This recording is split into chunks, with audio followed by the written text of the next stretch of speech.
lunedì scorso le chiamate per i test sierologici in tutta Italia. Nella Marca il maggior numero di comuni coinvolti, la mappa da Treviso a Zero Branco, l'appello della Croce Rossa, rispondete all'appello.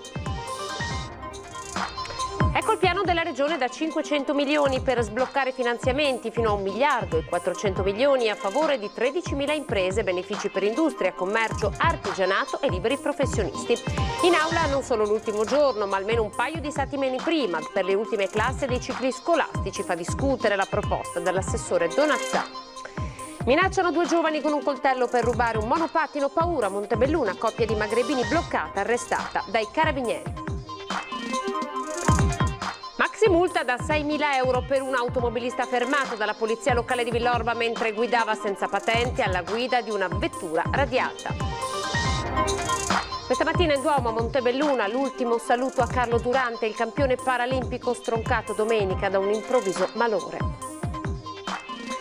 Dal 3 giugno, oltre ai confini tra regioni, dovrebbero aprirsi anche le frontiere europee. Un segnale positivo per il turismo arriva da Valdobbiadene.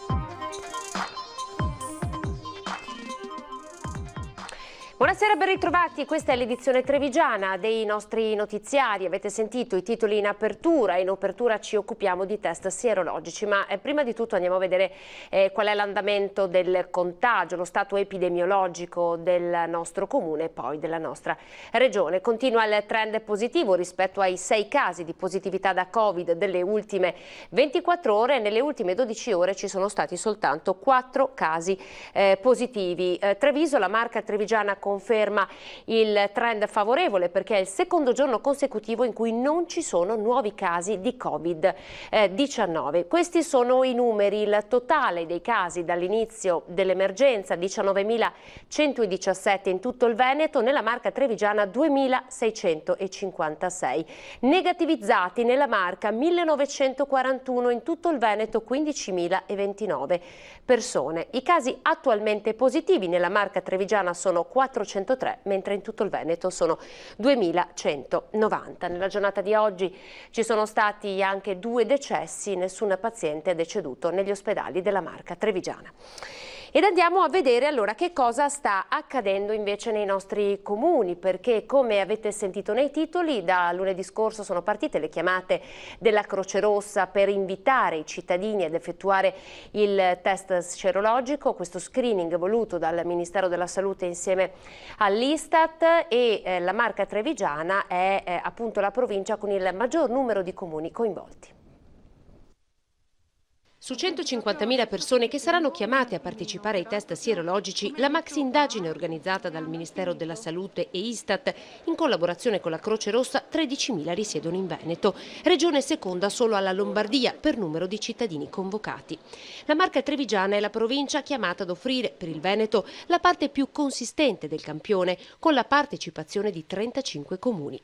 33 invece saranno i comuni coinvolti a Padova e Vicenza, 30 a Verona, 24 a Venezia, 9 a Rovigo, 8 a Belluno. 172 comuni in tutto il Veneto parteciperanno all'operazione di indagine più importante fino ad ora organizzata dall'inizio della pandemia, che permetterà di identificare le persone che hanno avuto il contatto con il virus e di conseguenza mappare il suo movimento, comprendere i diversi gradi di infettabilità anche in base alle fasce d'età. Uno studio su cui il governo nutre aspettative importanti, nonostante il rapporto sulla popolazione sia di 1 a 400. Eppure la risposta registrata fino ad ora è stata ancora molto timida tra chi rifiuta di sottoporsi al test e chi addirittura non risponde alla chiamata, probabilmente a causa del numero sconosciuto. 06 55 101. Le chiamate sono effettuate dalla Croce Rossa. Forse un po' di paura, principalmente la paura di poi se sono positiva che cosa succede.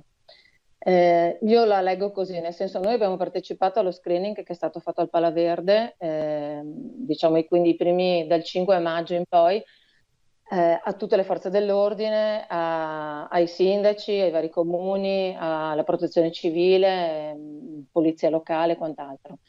e devo dire che la gente veniva proprio contenta. In quell'occasione furono sottoposti al test tutte le categorie a rischio. In questo caso il campione è stratificato e rappresentativo della popolazione.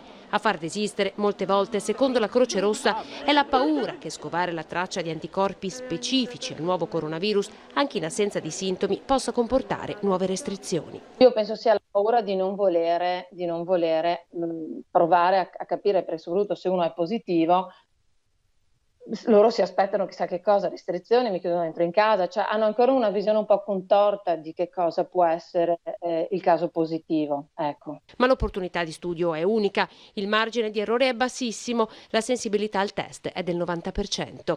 Chi accetta deve compilare un questionario e poi sarà chiamato presso il centro prelievi più vicino. Allora adesso di seguito i 35 comuni coinvolti nella Marca. Oltre al capoluogo ci sono Asolo, Carbonera, Castelfranco Veneto, Conegliano, Farra di Soligo, Fontanelle, Gagliarine, Gorgo al Monticano, Loria, Mareno di Piave, Niane, Mogliano Veneto, Montebelluna, Morgano, Motta di Livenza, Nervesa della Battaglia, Oderzo, Paese, Pederobba, Pieve di Soligo, Ponzano Veneto, Preganziol, Quinto di Treviso, Refrontolo, Roncade, Salgareda, San Fior, San Pietro di Feletto, Trevignano, Vedelago, Villorba, Vittorio Veneto, Volpago del Montello e Zero Branco.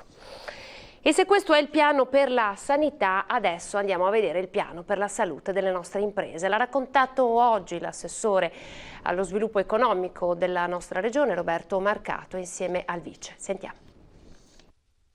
Un piano da $500 miliardi potenzialmente in grado di attivare finanziamenti per quasi il triplo, $1,4 miliardi, coinvolgendo 13.000 imprese. In attesa della fine dell'emergenza sanitaria, la Regione interviene anche sull'emergenza economica provocata dal coronavirus. Lo fa stanziando €320 milioni che a loro volta ne attivano altri 270 da parte di terzi, dal MISE al sistema bancario. È un piano chirurgico, cioè che va a intercettare le aree di difficoltà maggiore e quindi in primis tutte le aziende che sono state costrette alla chiusura da un decreto del governo. Ecco, tra l'altro questo piano nasce dalla collaborazione strettissima che abbiamo avuto con le categorie economiche, con Unioncamere, con i sindacati, con la CGIA di Mestre. I destinatari dei 320 milioni stanziati dal bilancio regionale variano dall'industria al commercio, dall'artigianato ai liberi professionisti alle piccole e medie imprese, attraverso 3 filoni di intervento. 110 milioni di euro di contributi a fondo perduto, 150 di finanziamenti agevolati e 60 di garanzia.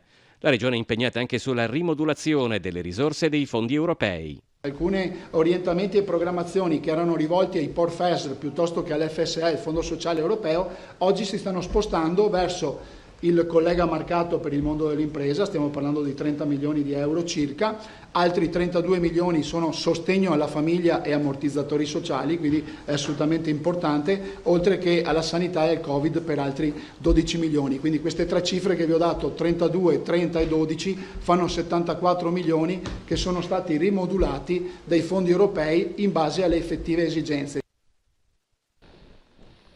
Fase 2, nella stessa sede oggi il Presidente Zaia ha parlato di un progetto per il turismo e presentato Veneto Regione Covid-free. Un piano per fare del Veneto una regione Covid-free. Risponde così il Presidente Zaia con una stoccata in diretta alla vicina provincia di Bolzano che ieri aveva annunciato di voler offrire gratuitamente il test ai turisti. Noi stiamo lavorando comunque per un progetto di regione Covid-free, anche perché lo possiamo dire a pieno titolo con questi indicatori sanitari, però vorrei dire che noi non è che ce l'abbiamo contro chi fa i test. Dico che è giusto e corretto dire che quando ti arriva il turista ti può dire bene, hai fatto i test a tutti, quando? 6 giorni fa, un mese fa, e allora? Ragazzi, è inutile che ci nascondiamo dietro il dito, C'è il test. Il test purtroppo ha questo limite. Un grande lavoro che richiede tutta una serie di misure, dalla politica dei tamponi alla georeferenziazione dei positivi, all'incrocio dei dati. Ci stiamo lavorando e penso che passi attraverso tutta una serie di prerogative, non ultima quella di un grande servizio sanitario da garantire ai cittadini. Messaggio che dovrà essere trasferito anche ai turisti affinché pianifichino una vacanza in Veneto. Noi ti diciamo Covid free, per noi significa che tu vieni e ti accorgi che qui c'è una gestione del territorio. Cioè non trovi un carnaio in spiaggia in deregulation, ma trovi delle regole. Poi Zaia torna sulle elezioni, con le regioni che premono per le urne aperte in piena estate, il governo che conferma l'opzione 20-21 settembre ed i partiti del centrodestra che vorrebbero posticipare a fine settembre o ottobre. Io penso che sia, come si può dire, legittimo che tutte le forze politiche esprimano tramite le loro segreterie come si può dire, il loro intendimento e il loro desiderato rispetto alla convocazione delle urne. Di mezzo ci sono le campagne elettorali ed è logico che un segretario politico di destra, di sinistra, di su, di giù si ponga la questione. È grave invece che ci sia qualcuno che non vuole andare a votare in questo paese. E di turismo continuiamo a parlare. Dal 3 giugno dovrebbero aprirsi i confini tra le regioni, ma forse anche le frontiere europee. Un buon segnale intanto arriva da Valdobbiadene. Dal 2 giugno i nostri clienti hanno confermato le prenotazioni già fatte in precedenza. È già una notizia che tornino i turisti tra le colline UNESCO, ma la vera notizia nella notizia è che i turisti in questione sono tutti d'Oltralpe. Maggiormente Austria e Germania. E hanno confermato tutti? Al momento sì, da quella data in poi, dal 2 in poi, hanno confermato. È il segnale che tanti aspettavano dopo mesi di chiusure, di incertezza per chi tra Prosecco e accoglienza ha impostato la propria impresa. Tornano gli stranieri a Valdobbiadene? Sembrerebbe di sì. Quante camere? Noi abbiamo 13 camere e 2 mini appartamenti. E avete già tutto confermato? Al momento hanno confermato, speriamo che continui. E a quanto pare non sarebbe l'unica conferma della zona, in particolare per la durata. Non un mordi e fuggi del fine settimana, ma anche periodi decisamente lunghi. È confermato solo per, diciamo, la prima domenica di riapertura o anche quelle successive? Anche quelle successive. Le camere funzionano tutti i giorni. Inevitabile infine la domanda sul contagio. Ma non hanno detto paura del Covid, hanno chiesto qualcosa di particolare? No, non hanno fatto particolari domande in questo caso. Ha chiesto se c'è Prosecco magari? Quello sì, forse ne saranno anche senza.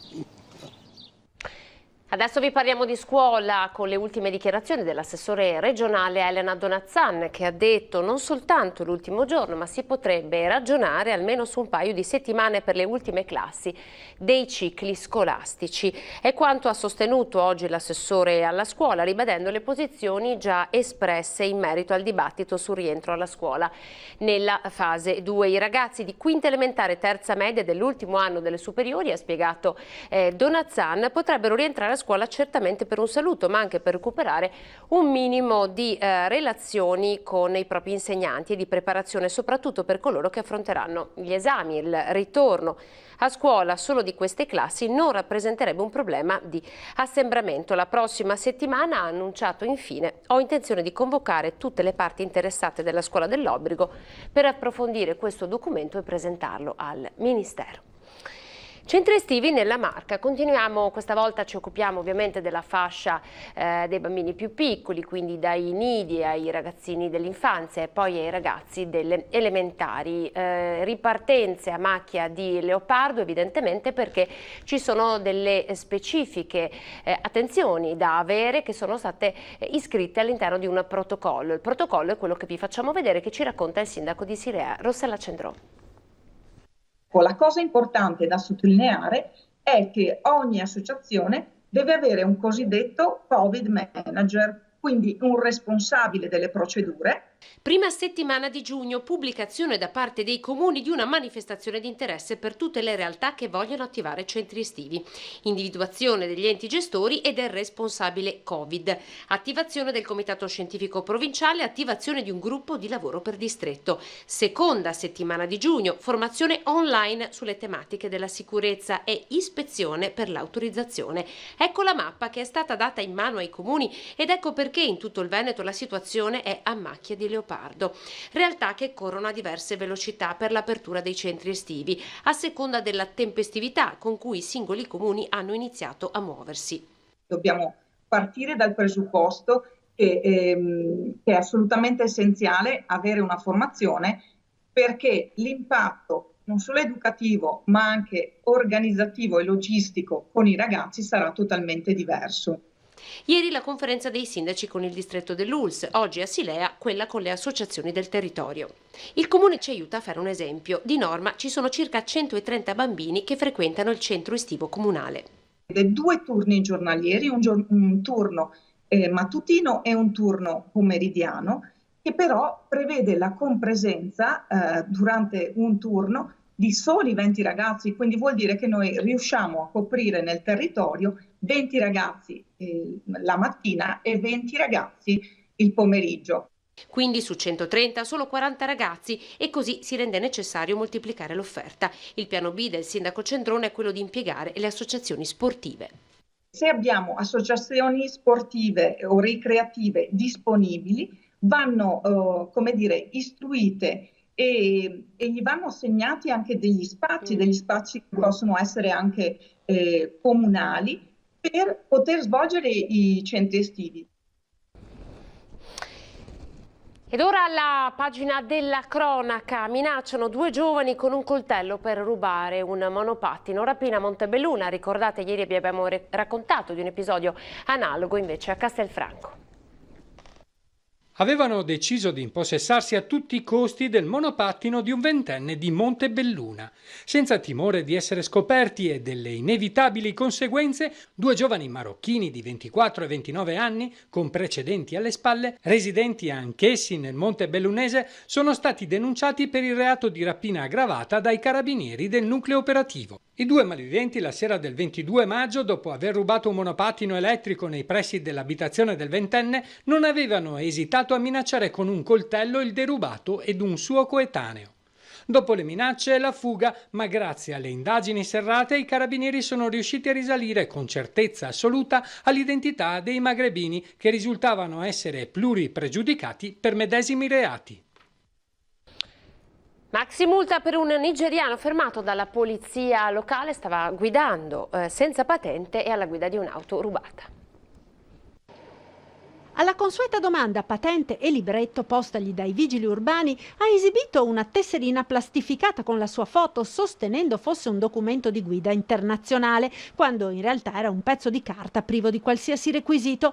Del libretto poi nessuna traccia, poiché il veicolo che l'uomo stava guidando risultava addirittura radiato. Risultato: una super multa che sfiora i 6.000 euro, 5.910 per la precisione, e sequestro del mezzo. Protagonista della vicenda un nigeriano di 35 anni residente nella Marca, fermato dagli agenti del Corpo Intercomunale di Polizia Locale Postumia Romana al confine tra i comuni di Breda di Piave e Carbonera. L'auto risultava intestata ad una terza persona. Sono ora in corso indagini per capire come il nigeriano sia entrato in possesso di un veicolo che avrebbe dovuto essere demolito.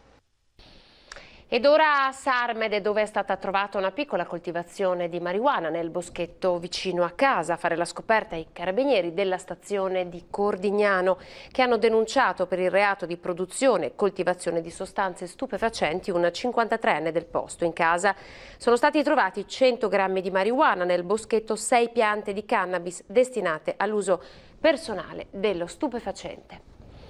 Pubblicità e tra pochissimo di nuovo insieme con le notizie.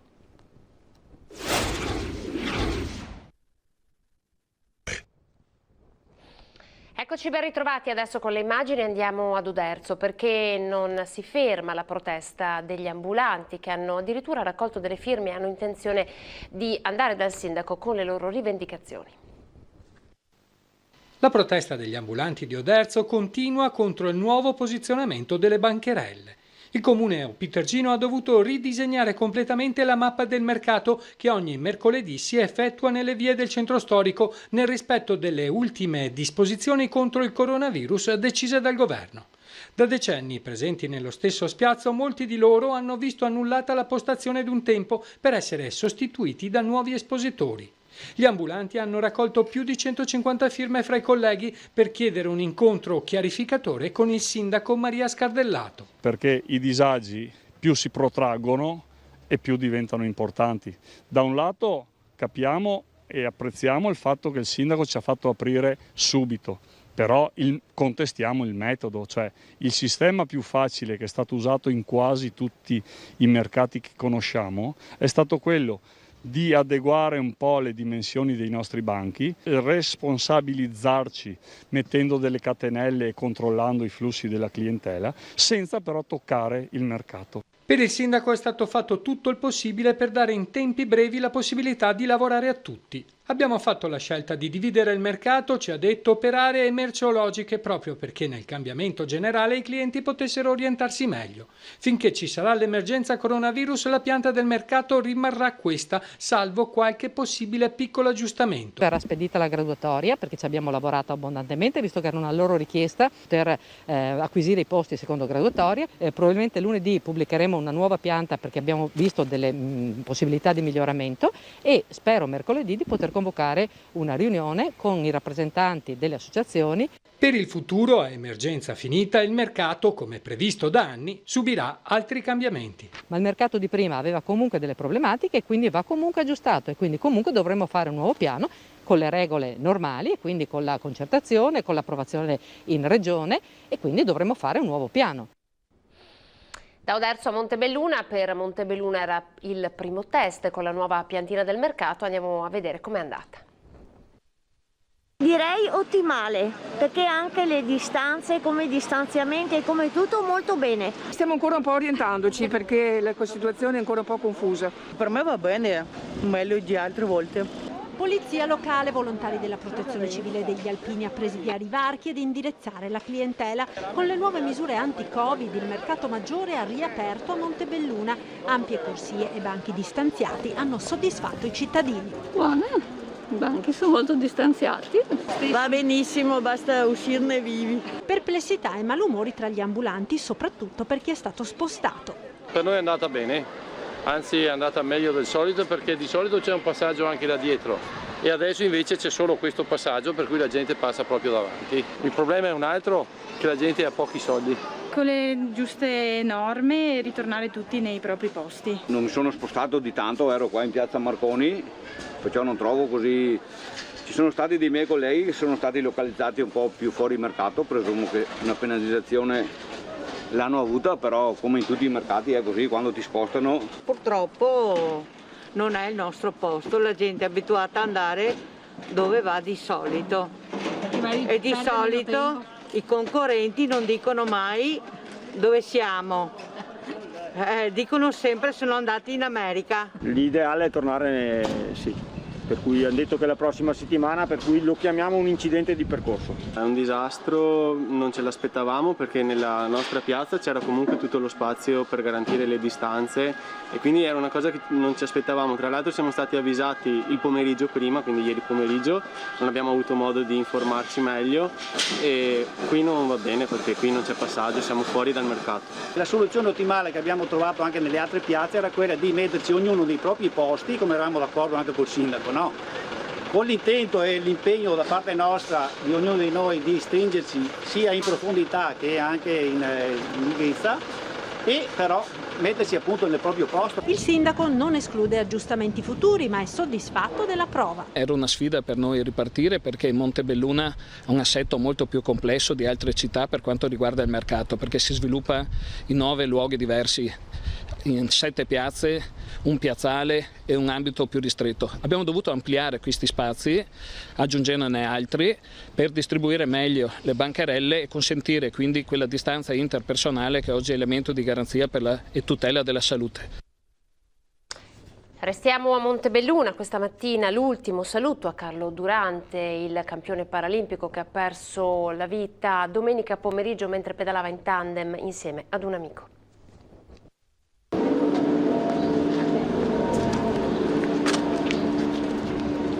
Il Duomo di Montebelluna è pieno. Compatibilmente con le norme di distanziamento per le cerimonie, in tanti hanno voluto dare di persona l'ultimo saluto a Carlo Durante, il campione paralimpico morto improvvisamente domenica a 73 anni, stroncato da un malore durante una gita in tandem a Nervesa sul Montello che tanto amava. Affetto da retinite pigmentosa, malattia che porta alla cecità, aveva comunque portato avanti la sua grande passione, la corsa, raggiungendo i traguardi più prestigiosi, medaglia d'oro alle Paralimpiadi di Barcellona nel 92, argento ad Atlanta nel 96, bronzo a Sydney nel 2000 e poi decine di maratone, titoli europei e per 14 anni campione italiano di tutte le categorie del fondo. I suoi occhi in tutte queste imprese sono state le guide che anche oggi hanno voluto salutarlo. Abbiamo voluto accompagnarlo con il cordino, che era lo strumento perché ci permetteva di stare vicino, di poterci guidare vicendevolmente. Di guidarci vicendevolmente perché anche lui guidava noi guide. Commoventi le parole della figlia Daniela, a nome anche della sorella Chiara e della mamma Loredana. Ci ha insegnato cosa vuol dire la tenacia, il non mollare mai, nemmeno quando il destino cominciava troppo presto a farti lo sgambetto. Ma le tue gambe sono sempre state più forti di qualunque ostacolo.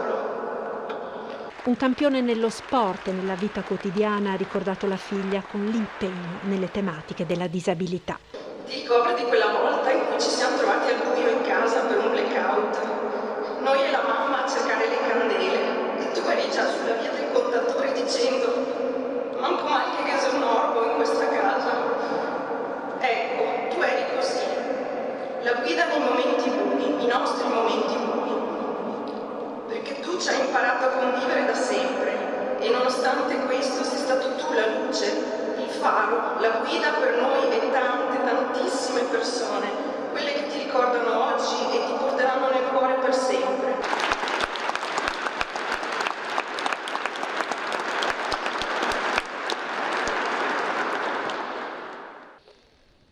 Siamo alle notizie da Belluno.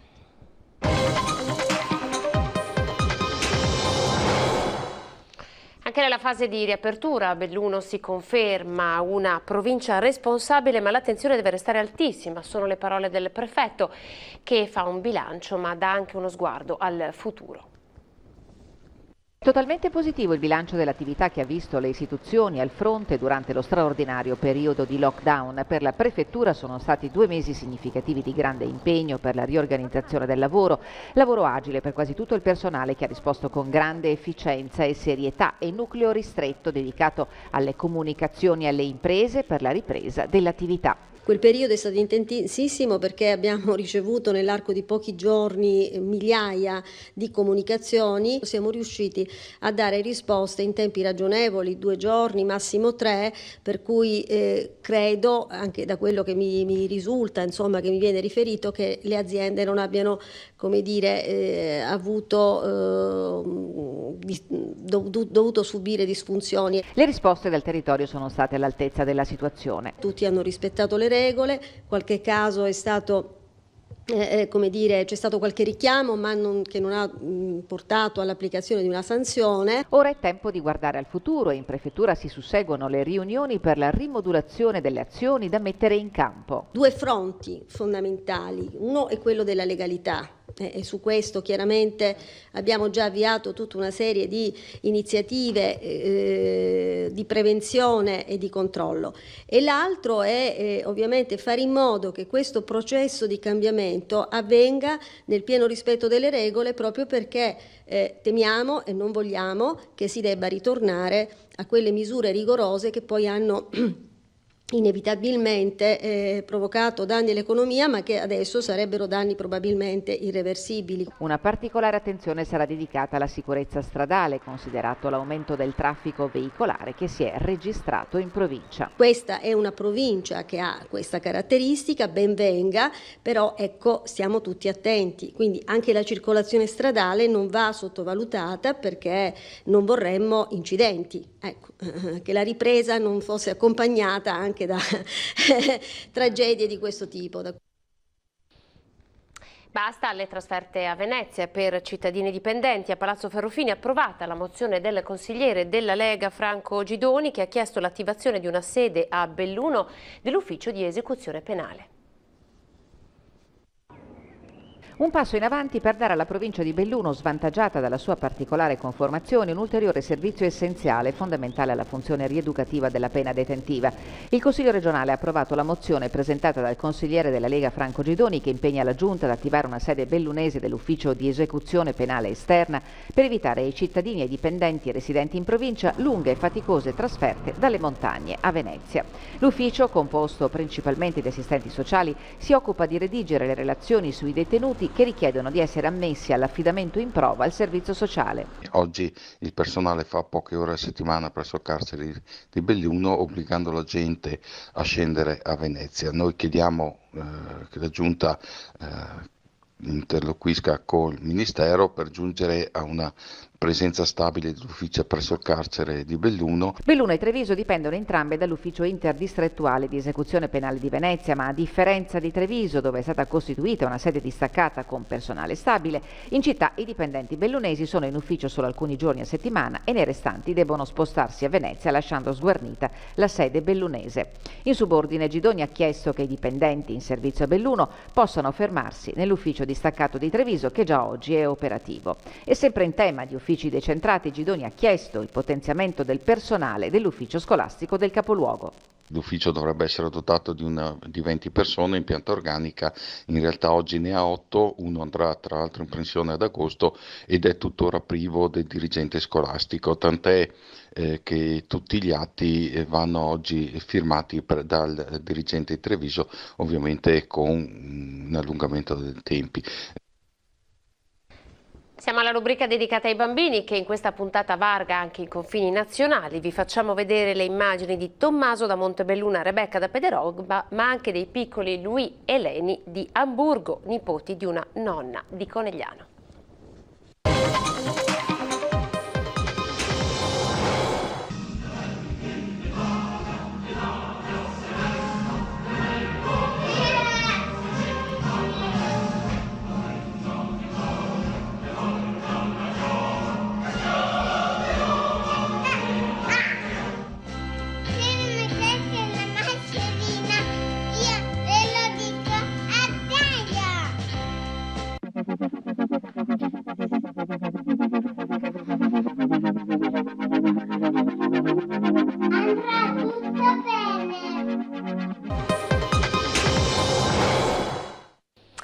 È tutto per questa edizione, vi lascio le previsioni del tempo e dopo non perdete l'ultima ora di edizione straordinaria fino alle 21. Grazie per essere stati con noi, arrivederci.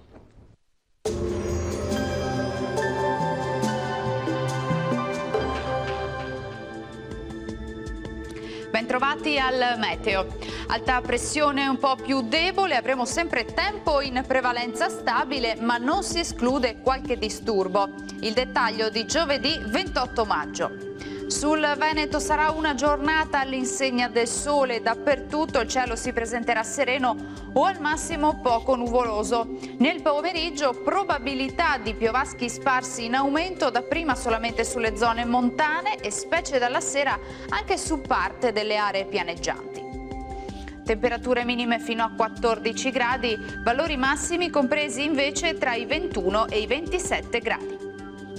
Ci spostiamo ora sul Friuli, Venezia Giulia, anche qui avremo un ampio soleggiamento, ma nelle ore pomeridiane non si esclude qualche acquazzone sui rilievi.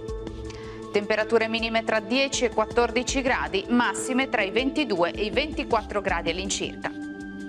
Infine uno sguardo alla situazione del Trentino Alto Adige, anche qui bel tempo prevalente, salvo per isolati annuvolamenti, ma in genere non daranno luogo a piogge. Temperature minime sugli 11-12 gradi, massime invece sui 25-26 all'incirca.